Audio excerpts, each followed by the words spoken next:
Kat sini saya nak kongsikan masalah saya sebelum ni. Saya demam, demam teruk dan batuk.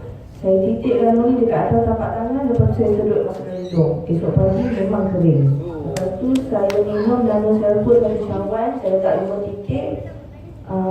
Malam saya tak ada batuk sangat lah. Selalunya kalau saya tak minum ubat batuk tu malam saya memang tak boleh tidur.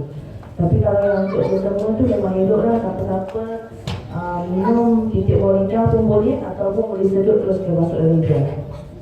Sekian, terima kasih.